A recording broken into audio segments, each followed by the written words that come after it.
Nice. Welcome to another week of Bar Stool Perspective, where we give you a rundown of the week's news in booze with a lot of asinine commentary. Yeah, good. Did you say Barstool Perspective? Yeah. Oh, you did? Oh, Yeah. all right. Cheers. I think. Jesus. How drunk are we? Sometimes I think my ears don't work anymore. Dan, it's great to have you back. Our producer Dan's back. If you've noticed the sound sounds better, it's because, well, we're back on our professional equipment. I'm not seeing us pop up live, Dan, but that's okay. Oh, there we go. Fuck. All right, let's jump into it, Mike. Dive bar snacks. Yes. VinePair put out an article of the best dive bar foods, according to them, or the author, and the list was crap. Yeah? What's their list? Well, they had nachos as the #1 dive bar snack, which I... What are you talking about? yeah, I am wholly in disagreement with the nachos thing. Yeah? So, upon reading that list, we decided to make our own list of the top dive bar snacks. Yeah. So we broke it down to 2 categories. We have our free category, and then we have our paid food category. Yes.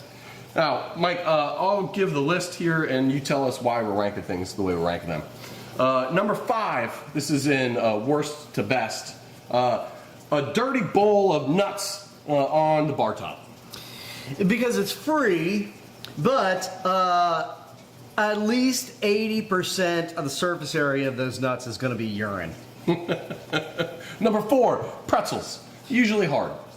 Yeah, also free, which is a big plus. The fact that they're sort of bigger and separated makes them less urine covered, and they're saltier. And salt definitely helps with drinking more. Yeah. Number 3, bar mix. It's just better than It's just better pretzels. Yeah, it's got pretzels in it. It's still urine covered, but it's tastier. Number 2, peanuts in the shell. Not urine. I mean, the shells may be covered in urine, but you don't eat that part. Yeah. And it's fun. You know, it's like an activity. It is an activity, yes. That you do while you're drinking. You're working out while you're eating and drinking. Yeah, and bars where you can just toss them on the floor. It's fantastic. Dude, the crunch of the fucking peanut shells, Yeah. I'm here for it. Yeah. Popcorn from a machine. Number 1, Yeah. free bar snack. Zero urine on it. You scoop it up with the thing, and it's salty and buttery and delicious. Paid best bar food. Mike, number 5, or actually number 6, honorable mention, just because VinePair put it number 1, nachos, number 6. Yeah, I mean, there's a lot of variability in nachos, and if the cheese tastes like nothing, then you know you can leave it.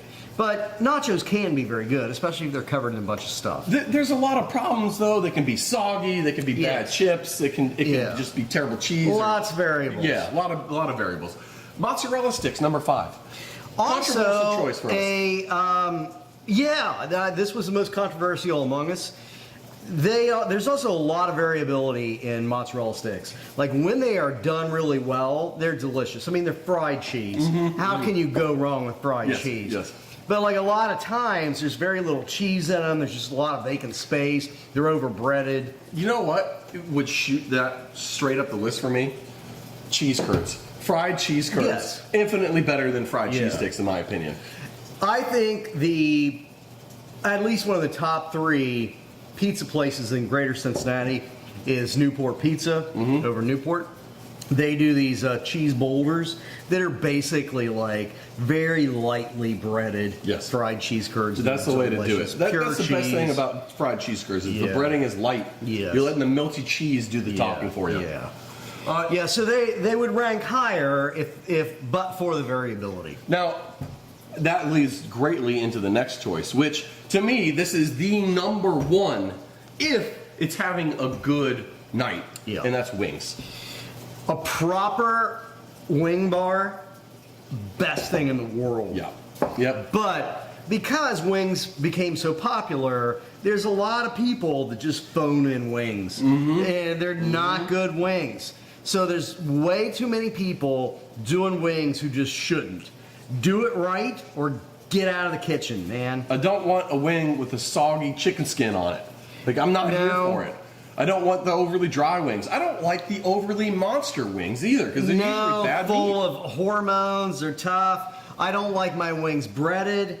If you're gonna tell me, Breaded oh, wings can get the F out of here, yeah, man. and if you're gonna tell me, oh well, we serve the dipping sauce on the side. Shut up!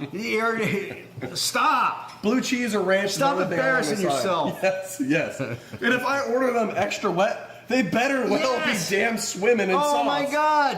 Why? What part of I want them saucy do you not understand? So that's why they're only number 4.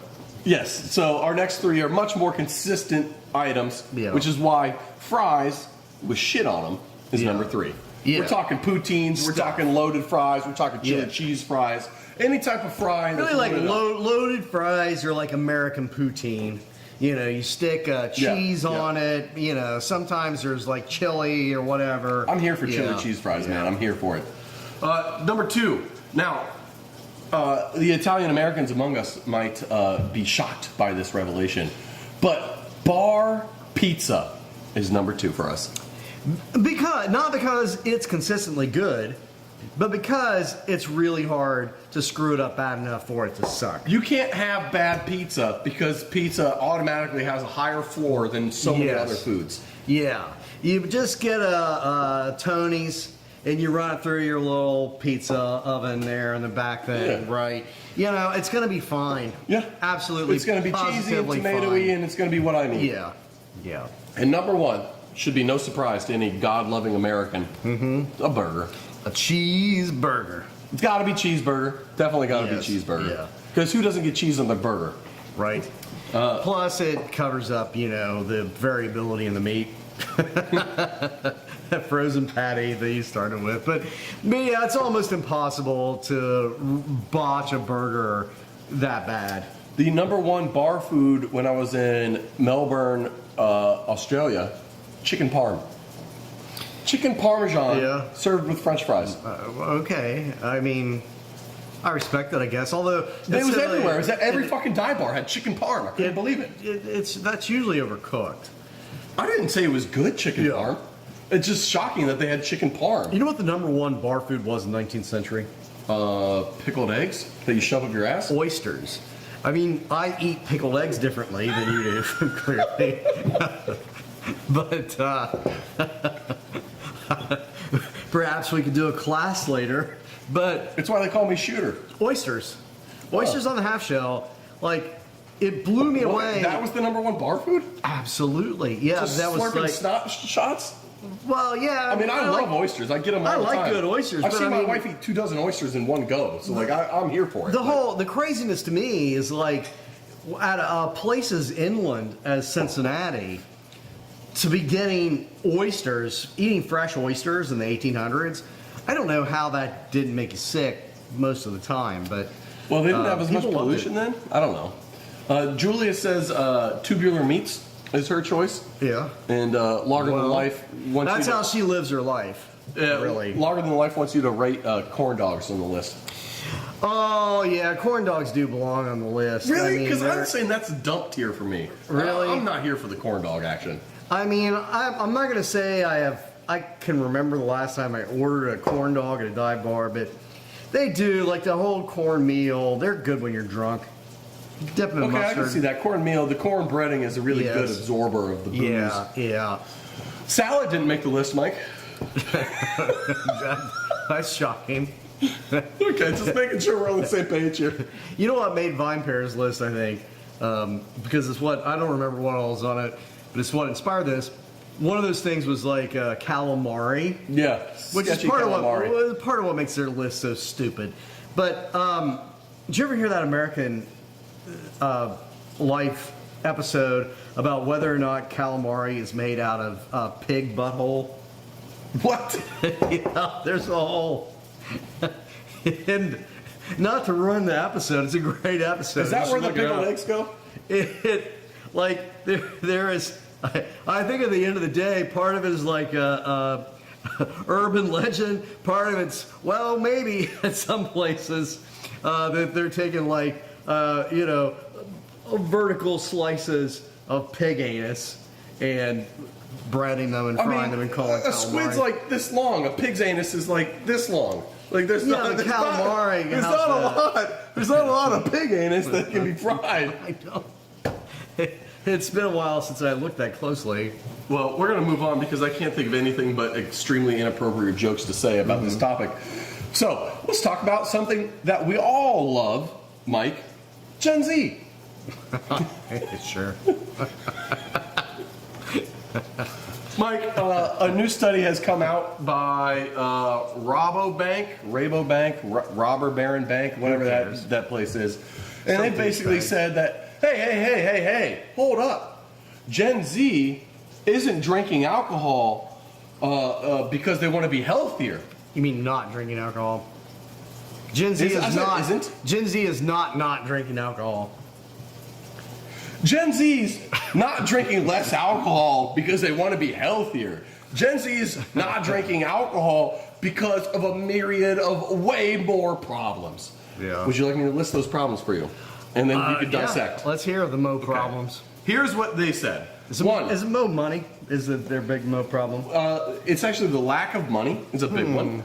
Lack of age, because some Gen Zs still aren't 21. Right. Lack That of didn't stop opportunities in their life Pussies. to even do things. An increase in antisocial behaviors is also one of them, i.e. more time on their phone, spent at home, rather than going out. And I'd argue that spending... You are a pretty awkward group of little bitches. Oh, and I'm sorry in advance. Just ignore Mike. It's not your fault. I just rewatched Good Will Hunting. God.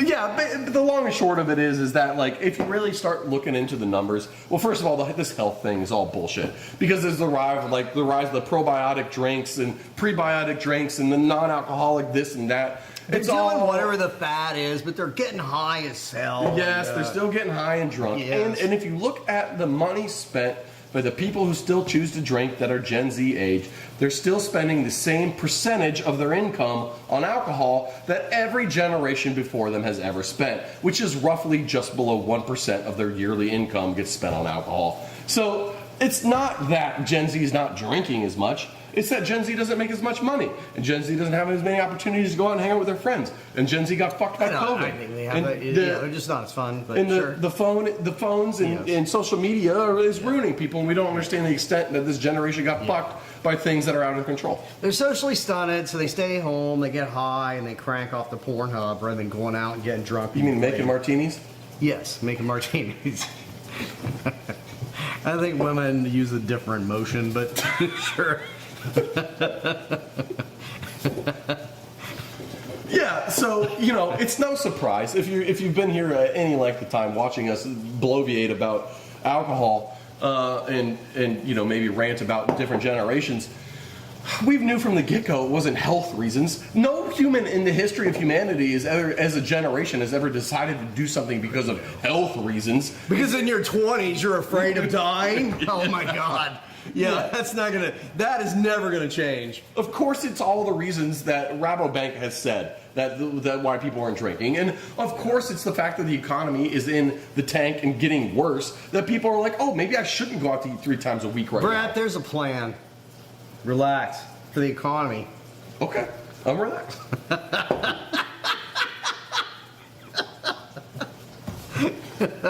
You ever see the end of Thelma and Louise? It looks just like that plan. Has anyone listening in chat seen the end of Thelma and Louise? That's what I want to know. How relevant was that? Let's do a little survey and move on to our next topic. Mike, is there poison in my tequila? Probably. Should we move on? Mike, the tequila industry is interesting. One, it's controlled by the CRT, the Consejo Regulador de Tequila. What was the name? God damn it, Mike. I'm not saying it again. It's the CRT. And here's the thing about the CRT is it is a government-backed entity that is privately owned. In Mexico? In Mexico. Oh, I'm sure it's not crooked at all. So this regulatory body that is privately owned, it has control over how tequila can be sold and talked about. And there's a battle going on right now because Patron, who is an overpriced, moderately decent tequila that's largely flavorless, Owned by Bacardi. is fighting to market their tequilas as additive free, and that's causing some problems. Yeah, we've talked about this in the past. Last year, there was this ruling from the CRT that doesn't make any sense about anything that said that you can't advertise your tequilas as additive free because it's deceptive for reasons they didn't really explain because they were almost certainly based on bribery. But yeah, you know, they have this stance that you're not permitted to call your tequilas additive free because they don't want to give a market boost to tequilas that are in fact additive free. They're not sticking extra garbage in there. So the CRT antifreeze is or whatever. protecting bad actors, basically. Yeah, I think so. It's the police union, but with tequila. Yes, yeah, right. Cool. And so, But, yeah. so what's happening? What's going to be the fallout here? Is Patron going to win? What are they doing? Well, so what happened is that Bacardi said, we're going to continue to put, I mean, the vast majority of their tequila is sold in the United States. It's made in Mexico. So they said there is no equivalent to this body or this ruling in the United States. So we are going to continue to market our tequila and brand our tequila as additive free in the United States. And so the CRT said, well, it's made here, so what we're going to do is halt all your export of your product, which got their attention. So they're now currently in negotiations. Well, on a side note to that, Yeah. I got an email from VinePair today. And if you guys aren't familiar with VinePair, I know you are, but if you're not familiar with VinePair out there, they write about alcohol and the alcohol industry. Right. They do what we do, they're just not as interesting or attractive. This is true. They put out a survey about Patron, and they asked you some questions about Patron, and then they forced you to read some articles that they wrote about Patron that were definitely not paid advertising. Yeah. They absolutely were. We absolutely, for the record, are not in the business of writing puffery bullshit about your product in exchange for money. No, we are not. No. But if you want to hit us up on Mike, we didn't have to say it wasn't by our choice. yeah, right. Yeah, we're like the incels of not writing about your product for money. They trusted me until they met my blade. By blade, I mean pen. Patron, anyway, was doing a survey through VinePair, and they asked a bunch of questions about Patron and how it ranked against other tequilas and what you thought about Patron on a quality metric standpoint. They made you read these articles, and then at the end, they made you answer a lot more questions about Patron and how your ideas changed. And what was interesting is a lot of the Pure questions... push polling. Yes. Yeah. A lot of the questions were focused on additive free. Did you know Patron's additive free? Did you know Patron's only made with 3 ingredients? Did you know Patron is this and that, and they advertise as this, and they're super high quality, and blah, blah, blah, blah, blah. Yeah. First of all, I didn't know Patron was additive free. I still don't believe it, honestly. I think they're lying assholes, but, you know, whatever. Really? I just think that's an interesting thing, that they were pushing that for the American market at the same time they're battling the Mexican government. They're clearly setting up some kind of war between regulatory agencies, United States regulatory agencies, and this CRT. And I think at the end of the day, Brett, the real question is, are they in a Mexican standoff? I mean, that's actually a good question. That's a good question. There does seem to be a mix of like regulatory bodies of who's in control and whatever. But what part of just pay the bribe does Bacardi not get? I mean, they're Jesus. a multinational rum company. They should understand it. Write a check. Yeah, yes. You want your permit? You write somebody a check. Briefcase of cash, bitch. Well, I don't have a good transition, so we're just going to jump right into it. Our RFK Jr. update. He has officially announced artificial colors will be banned in America by January 2027. Thank God. Mike, how is this going to impact being, Night Train? You know what? It might. I don't even know if they still make Night Train, but it is an apple wine that tastes like grape juice, alcoholic grape juice. So there's probably a lot of additives, a lot of coloring going on. Definitely. I know Mad Dog 2020 is going to be in for some trouble. How Buzz balls. How does it actually? I mean, like more like bakeries and cakes and stuff like that.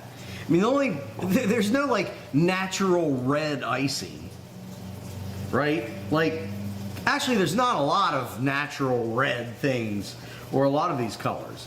So you use, I don't know that's going to impact alcohol particularly, but there are a lot of food products that use additives. I mean, hell, even meat. I mean, most people don't understand that when you go to the grocery store and that ground beef is red, it doesn't indicate it's fresh. It indicates that it has been pumped full of food coloring Stuff. Yeah. Well, Yeah, because it's naturally already brown by the time it's hitting a grocery store oxidation shelf. is a real thing. It happens. I mean, there's iron in blood and heme and all that stuff, and it turns brown when it oxidizes. Yeah. So are we better off if you're taking a lot of those chemicals out? Probably. Are consumers going to understand that? Absolutely not, because they're dumb as hell. But, you know, what impact is it going to have even on, you know, how do you make, like, My birthday Mountain Dew cake? tastes worse because it's not neon green. Yes. It's only moderately green. 100%, that's going to be a problem. And even, you know, how do you make your 3-year-old's birthday cake without artificial additives and food? They're 3. Who cares? Well, I mean, yeah, but it's all one color, man. I mean, There's still colors that exist. Natural colors exist. It's just not artificially derived colors. Like, I'm okay with this. I think it's fine. There's stricter, you know, stringencies in Europe and stuff around these colors, and there's still orange shit and red shit and whatever else. I mean, of all the stupid shit that RFK is doing, this is the least of my worries. yeah, I think it's fine. Yeah, Whatever. I don't really care. Oh no, fucking Mad Dog is- 2020 can't be neon blue anymore. Big effing deal. Well, it is going to have those impacts on some of those products. That's right. Nothing naturally looks like windshield wiper fluid. Yeah. Or But, like bright orange, like fucking orange sodas. Like they're going to be a little bit more muted. Who cares? Yeah. I mean, I think a lot of consumers of those products care. I don't care. They'll but- stop caring quickly. It's fine. Do you remember when, if you're not from Cincinnati, there's a chip chain called Grippo's here that used to make chips just loaded with trans fats.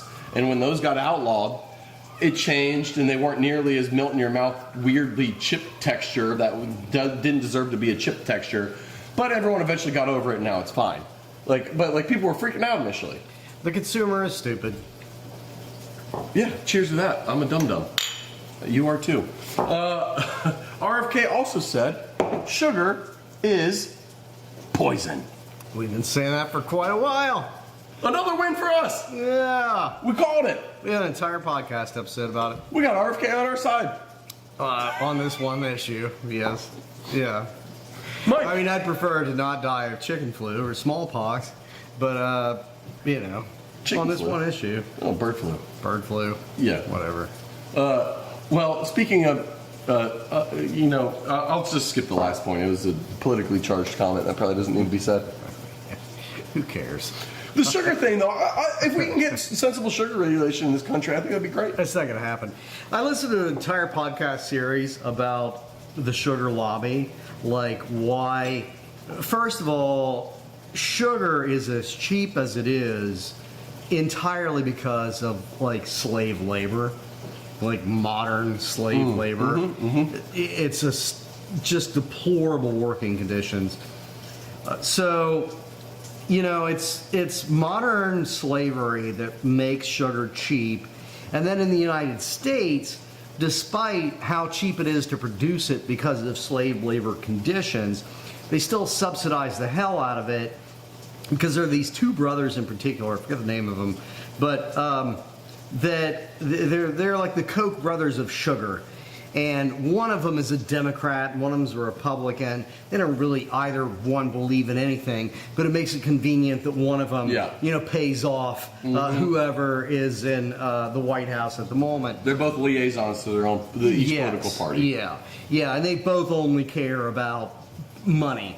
But these guys have ensured that sugar is subsidized to hell by the American government. So this whole the increase of diabetes and all the terrible things that sugar is doing to the American population, it's being subsidized by the federal government. If RFK would actually make inroads into changing that, then it would be the one decent thing that he would do. But guess what he's not going to do? That.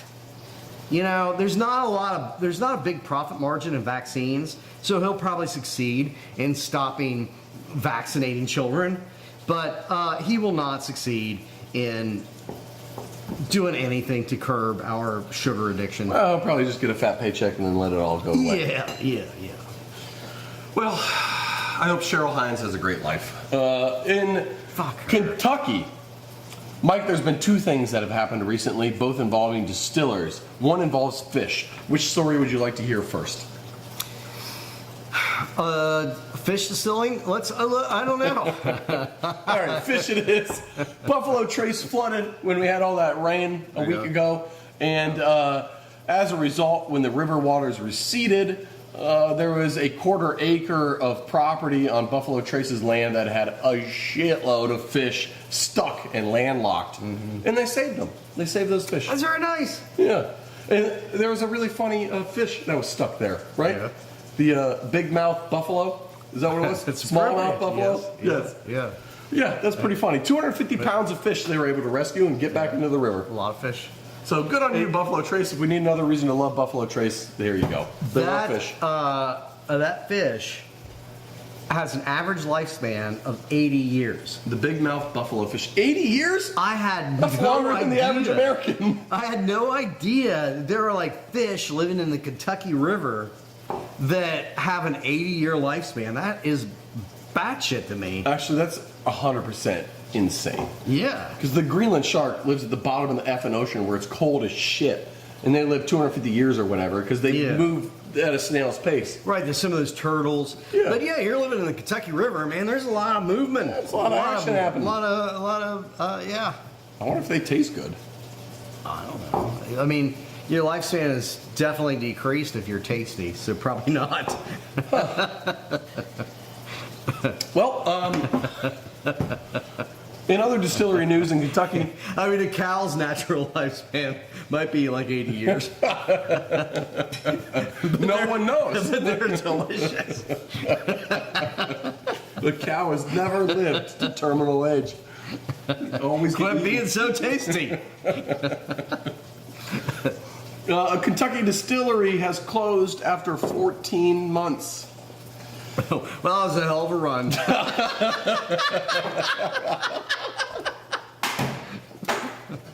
Their 1-month-old bourbon did not do very well on the store shelves. Yeah, that's shocking. What? How do you go into the bourbon business without the capital and the plan to make it 14 months? I mean, long term.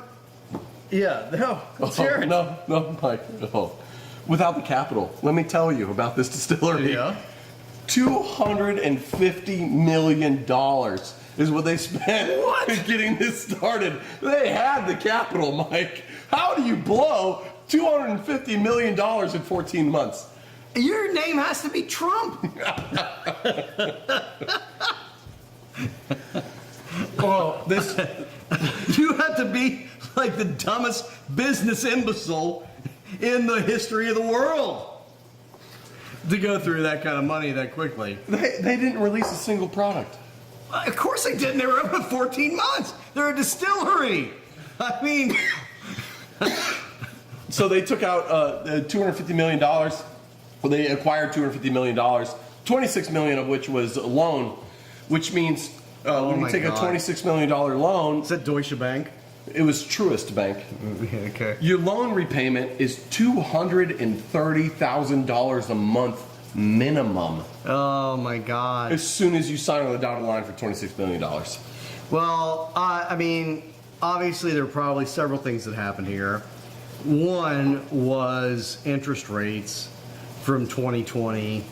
That's when increased. they started building out in 2020. So the height of the bourbon boom. If it was a variable rate loan, that was problematic. Secondly, If they got a fucking They bought variable in- rate loan, they got effed. they went in at the height of an overinflated market. Mm-hmm. It's like going into tulips in 1500 whatever. Secondly, if you're going back if you're having operating, well, what was their business model? Like, were these guys going to do contract distilling? Was that a big part of Their it? plan was to do contract whiskeys and bourbons like MGP over in Indiana, Yeah. and also do their own brand. So like a bigger new riff, basically. Yeah. Well, I mean, like, and New Riff is actually an amazing distillery, but I don't care how good. First of all, your liquid's not going to be that good after 14 months period. I mean, you need operating capital Yeah. to get in at least 3 to 5 years to be contract At producing bourbon. least 3 to 5 years. But Bourbon doesn't secondly- even get good until like year 4 minimum. Yeah. What also happened that we've talked about a million times is the bourbon futures have been crashing. I mean, bourbon was an artificially inflated market. And that was before tariffs, and that was before the fact that a lot of the bourbon market, like a big chunk of it, is exports to Canada, which some Cheeto screwed up. So, if you're needing to continue to rely on credit, and Truist has the ability to call a loan and minimize its costs, Yeah. they probably got some loans called. I don't know. Yeah. It sounds just like a lot of stupid rich people to me. That's exactly what it is and was. So, I mean, I feel bad for the people who got hired and only got to work for maybe less than a year. I'm pretty sure the owners can go fuck themselves. 100%. They're not going to be They're also broke going to be either. fine. Yeah, they're going to be fine. They went into it rich. They're going to leave rich. Yeah, it's funny how that stuff works. Mm-hmm. Okay, we're running out of time, so we'll hit 2 more quick stories. One, German beer plummeted. What?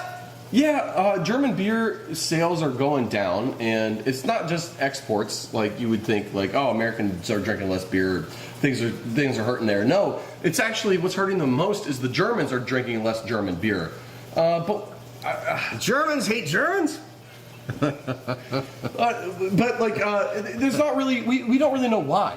Like some people are like, oh, maybe it's Reinheitsgebot or whatever. Well, this law from 1500 that it doesn't even fucking exist anymore. This last week was a celebration of Reinheitsgebot. It was April 23rd. Yeah. Reinheitsgebot Oldest Day. beer purity law in the world. One of the 15 first modern food safety It laws. was 15. When the hell? 15, 15, 16, 16, I think. Yeah. So yeah, that's cool and all, but like, what's happening? Why are we losing German beer tradition? They love their traditions over there. Well, the question is, do they? I mean, I don't know a lot of Germans, but I do know a couple, and I think that like a younger generation, I think this has been happening for a while. Like these stats are down from around about 2014, 2015, and I think it's generational. I think that it starts with like millennials of, hey, we want to drink. We want more options. Yeah. If I've also known, I have a couple of friends that moved from the U.S. to Germany, and they're like, man, it is fantastic. There's a brewery in every small town. There's only like 3 beers in any of them, Yeah. but they're all amazing. You got a Pilsner, you got a Dunkel, and Kolsch or whatever else, yeah. whatever Schwarz else. beer, Might all be a- beer, yes. yeah. But I think a millennial generation, it starts there with like, we want more options. This is old fuddy-duddy beer, etc. So some of that tradition, I think, has lost its luster with a generation. But it's still fantastic. It's cyclical, is what we're saying. Yeah. Like everything, it just ups and downs. It'll come back around. What it reminds me of actually is Belgian beer and the Belgian beer tradition, which is long and storied and delicious. But before the American craft beer boom, it was the same thing in Belgium. The locals were crying, our traditions are dying, our beers are dying, no one's drinking them. Then the American craft beer boom happened, and then boom, all of a sudden they found a huge export market. They were starting to make much money again. Then the locals got a new appreciation for the Belgians again. And, here we are, and the Belgian brewers are doing okay again. So I think, it's fine. It'll be fine. Hopefully we don't lose too many breweries in the process. We still got our smoke beers in Bamberg, and we can all be happy. Because we all love smoke beers, the most of all the beers. Fuck off. Mike, I heard Jim Cook bought property underneath a bridge because he's broke as fuck. Oh, he's doing bad, man. I'm gonna have to invite him over for Thanksgiving. Tell us more. No, I think I actually bought some beer. Had a really good first quarter. Yeah, they beat expectations on the backs of Sun Cruiser and Not Truly, Twisted Tea, and what's the other bullshit they make? Hard Mountain Dew. I didn't even know that was a thing. Hard Mountain Dew? Oh my god, it sounds so disgusting. Mike, I'm here to tell you, it's real bad. Yeah, no, RFK Jr. is about to do the slap down on that. It is sad that storied beer company, I mean, this guy that was such an amazing, incredible pioneer of the craft beer world, now, his name is affiliated with this company that only makes money because it sells schlock to idiots. It's not a problem that's just related to Boston beer. No, absolutely not. I got some info on Shorts, which I don't want to give away too much information because I don't want to put me or my partner Scotty in hot water. But Shorts Brewing Company out of Michigan, who was trying to basically mimic New Glarus in Wisconsin, stay Michigan only, and then they eventually had to expand out of that. They do a lot of beer sales in Michigan, obviously. But as a company, they sell more non-alcoholic and cider than they do beer. Mm-hmm. It is like 60% non-alc products and cider, hard ciders, 40% beer. Yeah. But they're a beer company. But they are the Sam Adams of Michigan. Mm-hmm. So I was shocked to learn that. Like I heard their beer numbers and I was like, dang, they're selling a shitload of beer. But then Scotty was saying like, no, wait until you hear how much cider and goddamn non-alcs they sell. So, kind of nuts. And some of that is cyclical, but I do think that, I mean, it does in fact go back to this sugar thing.